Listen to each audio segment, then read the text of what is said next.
Okay, we are back live again, starting on the third quarter with duality. It's all about bonding, and we start here on the seventh gate. Seventh gate is the gate of the army.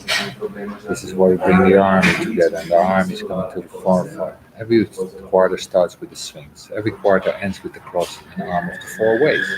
We begin with the seventh gate. Obviously, whenever you're dealing with the sphinx, you're dealing with the gates that carry this profound analogical value because they are in fact role gates. Gates that we used to be able to identify genetic continuity in the memory. And whenever you look at the seventh gate, you can see immediately that the seventh gate carries enormous influence in the way in which it's structured your very analysis of lines, much more so than the 30, much more than the one, and the one and the two, much more than anybody else, because this is, after all, a logical game in a logical circuit, and everything about logic is about the future and about securing our place in the future. And this is the role of leading us securely into the future. Each and every one of the lines, authoritative, democrat, anarchist, advocate, general, administrator, and each of these six lines we well known are automatically attached to the way in which we overview in terms of the life analysis. We know all first lines are authoritative. Every student is taught this. That's one of the things to see about the nature of the seventh gate. Is the seventh gate is the logical equivalent to the 10th gate. The 10th gate is the gate of behavior. This is the gate of behavior in the world. And collective behavior is shaped and molded by the seventh gate, all collective behavior. As a collective gate, everything being in the role of a leader is the need to be able to share that role. In other words, to be able to have those in the collective sense that will act as followers. Now, this is very much a third line color motivation. This is all about the follower and the leader. This is all about the power trip. And the power trip is inherent in the seventh gate. It's built into it. You cannot miss it. It's there. But the whole thing about the collective process is that the power trip is to be something that is collectively supported. In other words, they're here to have others that are willing to follow. No followers, no leader. You cannot be a leader in a vacuum. You cannot be a leader without followers. So this is the key of the beginning, what it means to be the part of duality.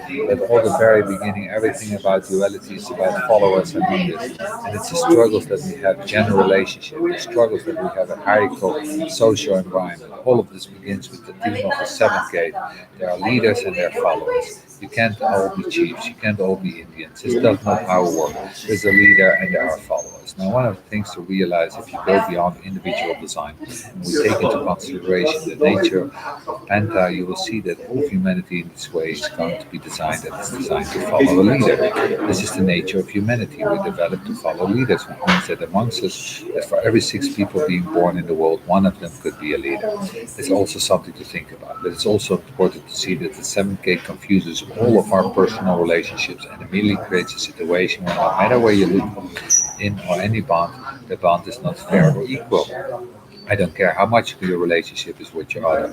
You know, and I know that it's not fair or equal, and it never could be, nor can it be, and it's none of our illusions. One of our illusions that we can have the soulmate relationship. Well, I prefer that you see that as a relationship between your personality crystal, your design crystal. You're more likely to find your soulmate inside that you're going to find outside. Maybe rape children will find that, but then again, they're going to have to change the American laws about marriage when that comes along. It's bad enough that they have problems with same gender structures. Wait until they have to deal with fives, so the seventh gate screws it up. I want you to know that right from the beginning. Then we start at the 1-3, the riding across of the Sphinx. The 1-3, think about it. It's to be the 1-3 on the cross. You have your sun in the seventh gate. You have authoritarian personality, are deep pessimistic underneath. And you think about your relationship with your other as a follower. You're going to be so annoyed. I can't follow this idea. They don't know what they're doing. And as a 1-3, you know they don't know what they're doing. You can smell it. You can taste it. You can feel it. You can bang it. You can precisely know what's the matter. And of course, you have to understand what it means to be an anarchist. Oh, I love the line of anarchy. It's wonderful. I misunderstood. So it's wonderful, but misunderstood though. The whole thing about anarchy is that the anarchist is here to destroy forms that don't work. But the problem with the anarchists is that they never know how to replace it. They know how to hear these things. They don't know how to build. It's their success. If they just tear things down, they're great. The moment they tear it down and they say, I know what's better, boy, are they in trouble. Now think about what it means psychologically in terms of the sun at the 17th day. These are beings that are absolutely impossible to lead. You can't lead these people. You're too Brutus. They don't lead these people. They pretend that you can lead them for a while, but they have to be the boss. And either they're going to be the authoritative boss, and we'll see in the seven in the relationship, the democratic boss. Don't think because it's democratic, it's going to carry this following leader. And you can see because of the nature of the binary to carry this follower leader. You can see because of the nature can be well. Who is in the pessimism will say better this dog than another one. Better the villain if you know the villain don't know on the 1/8 on this other side, you can see what happens then in personal relationship. The 1/3 things in the 7th gate in a relationship, they're going to be either deeply resentful of having to have surrendered to being a follower, or they're going to be enormous, demanding, and impossible as a leader. 1/3 by their very nature are heavy people. They are the heaviest of all profiles. It's lower trigon. It's only lower trigon. And the saying heavy, this is a moral negative judgment. It's about weight. They're heavier. They're more serious. They're more pessimistic than anybody else. They have been more wounded than anybody else. They bang themselves more than anybody else. They're so distrustful. You say to a 1/3 good morning to get them to smiles and not, well, I don't know if it's really going to be a good morning. I can remember days when I said good morning with a smile and then things went wrong. What's this good morning? What do I have to know about good mornings? I want to tell you how many lousy mornings I have. It's all in the psychology. It's all in there. They're heavy. They're serious. You can say to them, wow. And they say, yeah, they're great for force feeding them something to see whether it kills them or not because they're great judges of those things, but you don't want to force fed you as your relationship. So you end up meeting the other day and you're 7 and you're 1/3 on this cross and you have no other way to deal with them but to be the authoritarian. There's no other way. If you're not in charge, you're going to be deeply insecure. It doesn't mean you will change, but it's the way role you're going to play and looking for. It's the role that's going to be seen for it. Now we understand the nature of role within the context of design.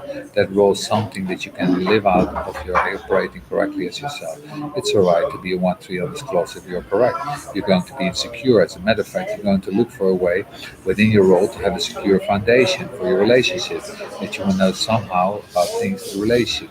And you're not going to be somebody who's going to be naive. There's a great value in being 1/3. When we get to the 1/4, when you're dealing with the 1/4, you're always dealing with a different phenomenon. We're dealing with power to give direction. After all, it's a sphinx. There's nothing more powerful than the liberty to give direction as a personal level than the 4.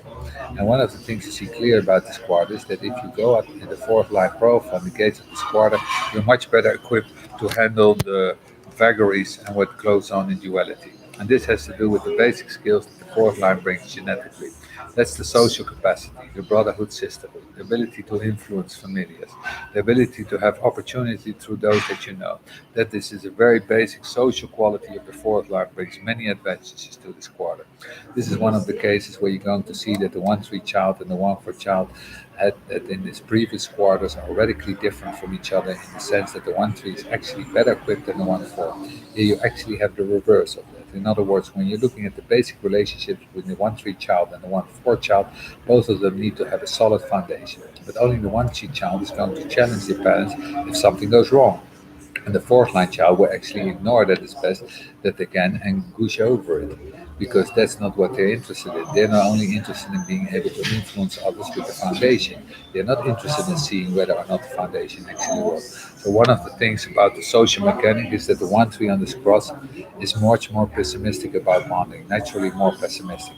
They're the ones that immediately pick up the problems in their parents' relationship.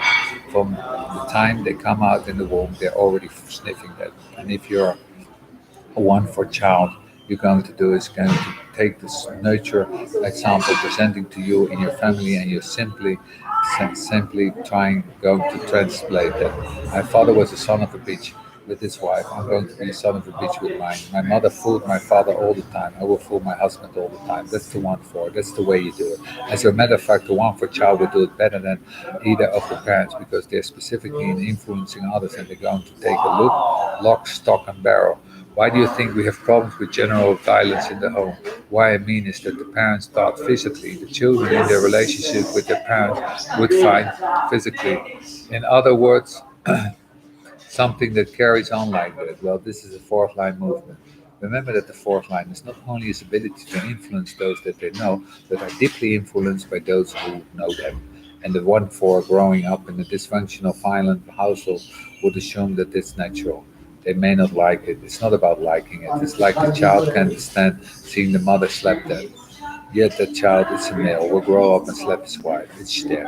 And it's simply one of the things to see about the difference between what it is to be a 1-3 to what it is to be a 1-4. Maybe I should say something nice about it.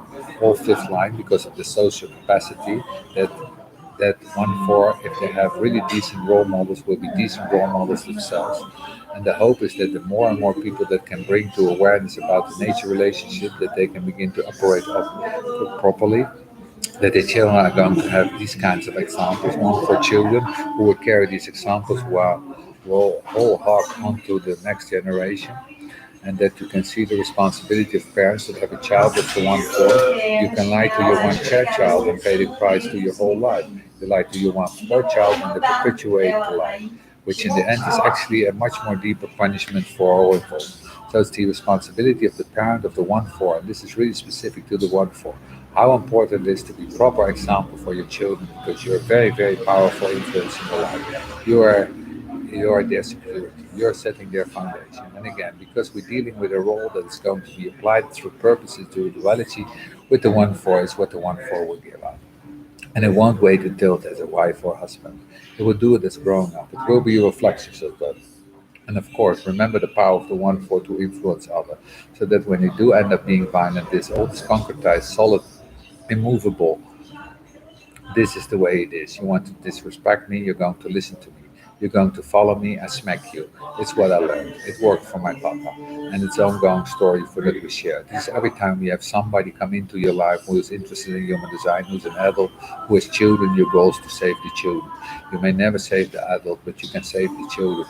And for standing in that the vast majority of clients in human design are women, and that women have a visceral, deep, deep need to do the best they can what came out of their bodies, that any mother that you can introduce to human design and what it means in terms of the children, that you can have an enormous influence in protecting these beings, and that this mother is understand that her child is a 1-4, that the child's going to take her example and bring that example forward in this life, and there's a deep, deep responsibility to be correct. Yeah, yeah, yeah, yeah. Be correct. Be correct. I gotta be correct.